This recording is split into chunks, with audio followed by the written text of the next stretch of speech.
Hello guys once again. एक बार फिर से सभी लोगों का मैं स्वागत करता हूं अपनी यूके ट्रिपल एसएससी की असिस्टेंट अकाउंटेंट और लेखा लिपिक की लेक्चर सीरीज में। और हमारे पिछले लेक्चर में जो हम डिस्कस कर रहे थे रिकॉर्डिंग ऑफ ट्रांजैक्शंस, उसमें कुछ टॉपिक रह गए थे और मैंने आपको बोला था कि कुछ जीएसटी की एंट्रीज भी मैं कराऊंगा क्योंकि मैं नहीं चाहता आपकी कोई भी चीज़ छूटे। इस बार हम सिलेक्शन लेकर रहेंगे, इसलिए मैं एक एक चीज़ आपको कराना चाहता हूँ। कोर्स आपका टाइमली कंप्लीट हो जाएगा। तो उसमें कुछ मैंने आपको प्रॉमिस किया था कि मैं जीएसटी की एंट्रीज भी कराऊंगा, तो कुछ जीएसटी की एंट्रीज देखेंगे। लेजर के बारे में मैं आपको बताऊंगा जो क्वेश्चन आ सकते हैं। देन पोस्टिंग के बारे में मैं आपको बताऊंगा कि पोस्टिंग क्या होता है। तो सबसे पहले इसी नोट के साथ चलिए यहाँ पर शुरू करते हैं हम अपना accounting entries under goods and service tax. Accounting entries under goods and service tax. अब देखिए बच्चों, सबसे पहले एक क्वेश्चन ले लेते हैं। Record necessary journal entries assuming CGST 5%, SGST 5% and all transactions are occurred within Delhi, यानी कि within Delhi. CGST SGST जितनी भी ट्रांजेक्शंस की गई वो दिल्ली के अंदर ही की गई, यानी दिल्ली हमारी बेसिकली उसी के अंदर सारी की सारी ट्रांजेक्शंस हमारी की गई। अब देखिए सबसे पहले यहाँ पे पहली ट्रांजेक्शन क्या है। Shobhit bought goods rupees 1 lakh on credit. Shobhit ने कुछ गुड्स खरीदी हैं, तो क्या हो जाएगा हमारे यहाँ पर परचेजेस अकाउंट डेबिट कितना 1 लाख रुपए। अब 1 लाख रुपए पर खरीदी है, खरीदने पर क्या हो रहा है, मीन्स आप कुछ इनपुट कर रहे हो कंपनी में कुछ इनटेक कर रहे हो, कंपनी में कुछ ला रहे हो, तो उस पे कैसा टैक्स लगता है हमारा, इनपुट सीजीएसटी और इनपुट एसजीएसटी। तो 1 लाख रुपए यहाँ पर उसने शोभित ने कुछ खरीदा, वो 1 लाख रुपए की गुड्स थी। उस पे 5% तो आप सीजीएसटी लगाओगे और 5% आप एसजीएसटी लगाओगे। टोटल अमाउंट जब करोगे आप कैलकुलेट, तो 1 लाख प्लस 5,000 टोटल कितना बैठेगा आपका 1,10,000। और नरेशन क्या हो जाएगी, beings goods bought on credit. ठीक है, 1,10,000 रुपए। देन उसके बाद सेकेंड ट्रांजेक्शन हमारी क्या है, ही sold them for rupees 1,35,000 in the same state on credit, यानी सेम स्टेट का मतलब दिल्ली में ही। अब उसने क्या किया, उसने ये जो गुड्स इसने खरीदी थी कितने की, 1 लाख की, 1,10,000 की उसको बेसिकली टैक्स लगाकर पड़ी थी। उसने उन गुड्स को 1,35,000 रुपए में सेम स्टेट में बेच दिया।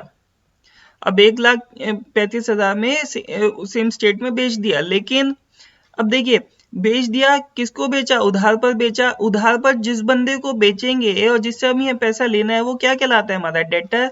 तो डेटर्स अकाउंट डेबिट हो जाएगा। लेकिन अभी अब अमाउंट छोड़ दीजिए, टू सेल्स कितने की हमने, 1,35,000। लेकिन जो भी सेल या जो भी परचेज करोगे उस पर आपको सीजीएसटी एसजीएसटी देना पड़ेगा।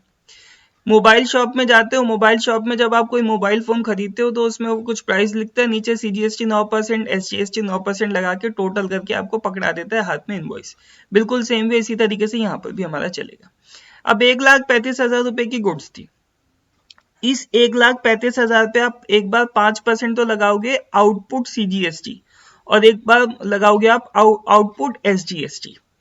आउटपुट का मतलब सेल्स कर रहे हो, यानी कि आपकी ऑर्गेनाइजेशन से कोई चीज बाहर जा रही है, तो वहां पर क्या लगता है, आउटपुट सीजीएसटी और आउटपुट एसजीएसटी। 1,35,000 का 5% 6,750 यहाँ पर, और 1,35,000 का 5% 6,750 रुपए यहाँ पर। और निर्देशन क्या हो जाएगी, beings good sold on credit. इतनी बात clear. Next, he paid for railway transport. Railway transport के लिए उसने 8,000 रुपए पे किए। अब बच्चों एक चीज मैं बताऊं आपको, बिजनेस में कम ज्यादातर जो पेमेंट है हमारे, क्योंकि बिजनेसमैन के पास इतना समय नहीं होता, या हमारे पास इतना आज के समय में, आज की जब टेक्नोलॉजी हमारे पास है तो आज के समय में हम लोग के पास इतना समय नहीं है कि बार बार कैश में पेमेंट करें। आजकल तो पेटीएम, फोन पे, बहुत सारे वॉलेट आ गए हैं। तो अब ज्यादातर बिजनेस में बैंक टू बैंक पेमेंट होता है, यानी कि ज्यादातर आप बैंक के थ्रू पेमेंट करते हो। तो जो भी पेमेंट करेंगे हम बिजनेस में वो बैंक के थ्रू करेंगे। देखिए यहाँ पर बिजनेस में ज्यादातर, वैसे तो कैश में भी कर सकते हो लेकिन बैंक के थ्रू ज्यादातर किए जाते हैं। देखिए यहाँ पर सबसे पहले ही पेड फॉर रेलवे ट्रांसपोर्ट, तो रेलवे ट्रांसपोर्ट चार्जेस कितने, 8,000 रुपए। ये तो एक्चुअल रेलवे ट्रांसपोर्ट चार्जेस हो गए हमारे। अब देखिए यहाँ पर इनपुट सीजीएसटी, इनपुट सीजीएसटी, अब इनपुट सीजीएसटी कितना लगाओगे इस पे, 400 रुपए, 400 रुपए लगाओगे, ठीक है ना, ठीक है। ही पेड फॉर रेलवे ट्रांसपोर्ट 400 रुपए, इनपुट सीजीएसटी कितना लगाया, 400 रुपए। देन उसके बाद input SGST account, input SGST account वो भी कितना लगाओगे, 400 रुपए। तो टोटल बैंक के थ्रू कितना पेमेंट करोगे, बैंक के थ्रू पेमेंट करोगे आप 8,800 रुपए, 8,800 रुपए, ठीक है ना। देखो यहाँ पे ट्रांसपोर्ट चार्जेस अकाउंट को डेबिट क्यों किया, क्योंकि कल मैंने आपको फॉर्मेट बनवाया था, तो उसमें क्या था, उसमें बेसिकली मैंने आपको बताया था जितने भी एक्सपेंसेस होंगे, खर्चे होंगे, सभी को आप क्या करोगे, डेबिट करोगे, ठीक है ना। तो जहां से पेमेंट होता है, कहां से पेमेंट होता है, बैंक से पेमेंट ज्यादातर मैंने बताया बिजनेस में बैंक के थ्रू पेमेंट होता है, ठीक है। Next, he bought computer printer for ₹10,000, उसने कंप्यूटर प्रिंटर खरीदा 10,000 रुपए का कंपनी के लिए, तो 10,000 रुपए computer printer account debit, input CGST लगाओगे, कोई चीज आई है आपके पास, इनपुट इनटेक हुआ है, तो 500 रुपए का आपने इनपुट सीजीएसटी लगा दिया और इनपुट एसजीएसटी लगा दिया, कितने का, 500 रुपए का।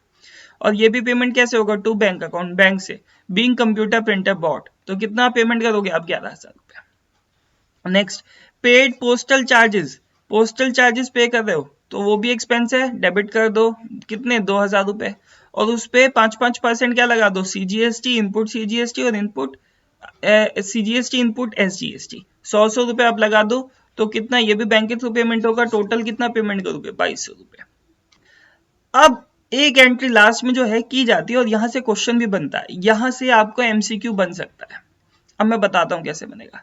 सबसे पहले देखो वर्किंग नोट्स में देखो टोटल इनपुट सीजीएसटी कितना है, सीजीएसटी कितना पे किया।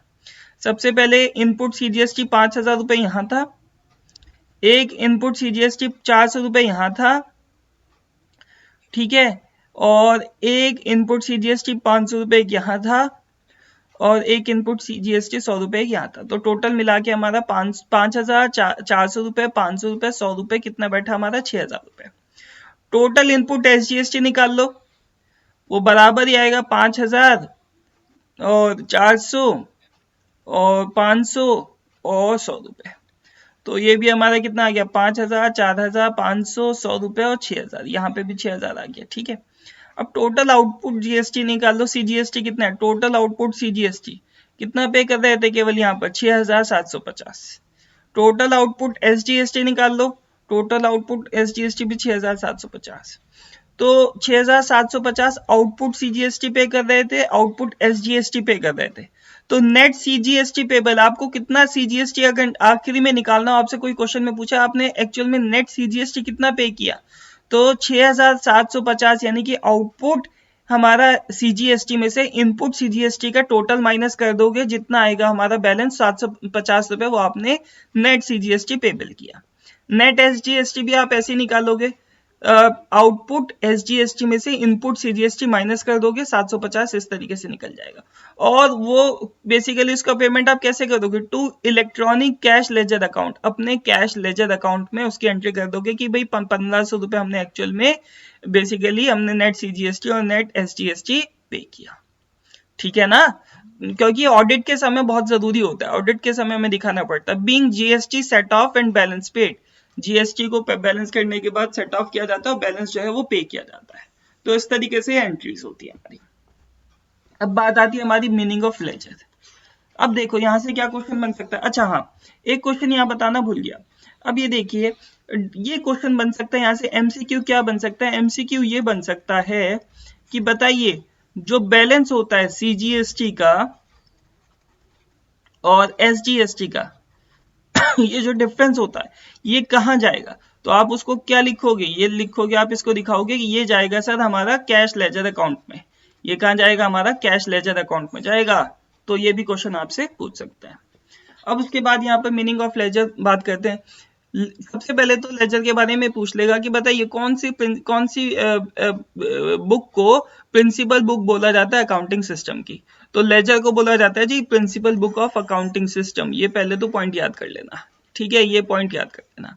Then it is the collection of all the accounts debited और credited in the journal proper and various special journals, ठीक है। अच्छा, ये बेसिकली जो भी हम जर्नल बुक में अपने ट्रांजेक्शन्स करते हैं, एंट्रीज करते हैं, वो कलेक्शन होता है उन सभी का अलग अलग, बस उनको हम क्या करते हैं, एक एक अकाउंट को पकड़ के उनका सेपरेट लेजर खाते बना देते हैं, ठीक है ना। The net result of all transactions in respect of particular account on a given date can be ascertained only from the ledger. किसी भी ट्रांजेक्शन का जो नेट रिजल्ट होता है ना पर्टिकुलर अकाउंट का, वो केवल आप कैसे पता लगा सकते हो कि ज्यादा है, कि कैश का बैलेंस ज्यादा है, कैश का बैलेंस कम है, कैसे पता लगा सकते हो? केवल फ्रॉम द लेजर, ठीक है। देन उसके बाद नेक्स्ट चीज आती है हमारी, this is the format of ledger. तो जैसा मैंने आपको जर्नल में ही बताया था, कभी कभी कॉलम्स पूछ लिए जाते हैं। तो देखिए कॉलम कितने हैं, 1 2 3 4 5 6 7 8, टोटल 8 कॉलम होते हैं भाई। टोटल 8 कॉलम होते हैं हमारे किसमें, लेजर्स में। JF stand for, JF stand for क्या होता है यहाँ पे हमारा, जेएफ स्टैंड फॉर होता है हमारा जर्नल फोलियो, ठीक है। तो ये लेजर का फॉर्मेट भी मैंने आपको बता दिया। अब बात करते हैं मीनिंग ऑफ पोस्टिंग। पोस्टिंग क्या है? It is the process of transferring the entries from the book of original entry. Book of original entry बोले तो हमारी क्या, यहाँ पर हमारी ये हो जाएगी हमारी जर्नल बुक। जर्नल बुक से लेजर में बेसिकली ट्रांसफर करना एंट्रीज को, उसको बोलते हैं पोस्टिंग। दूसरे शब्दों में बात करनी, in other words posting means grouping of all transactions in respect of a particular account at one place for meaningful conclusion and to further accounting process. Posting का मतलब होता है सारी ट्रांजैक्शंस को जो कि एक जैसी नेचर की एक पर्टिकुलर अकाउंट में इकट्ठा करना एक प्लेस पर, जिससे कि आपको एक मीनिंगफुल कंक्लूजन यानी कि निष्कर्ष निकाल सको कि भाई हाँ ये चीज ज्यादा है, ये चीज कम है, और उसके बेसिस पर फर्दर अकाउंटिंग प्रोसेस आप कर सको। तो ये था हमारा recording of transactions part first, chapter third of 11th account NCERT तो पूरा कंप्लीट हो चुका है। तो उसके बाद हम इसके बाद इसका part second recording of transaction part second chapter 4 पढ़ेंगे नेक्स्ट लेक्चर में, ठीक है। तो अभी के लिए फिलहाल के लिए इतना ही, मिलेंगे हम नेक्स्ट लेक्चर में। Thank you.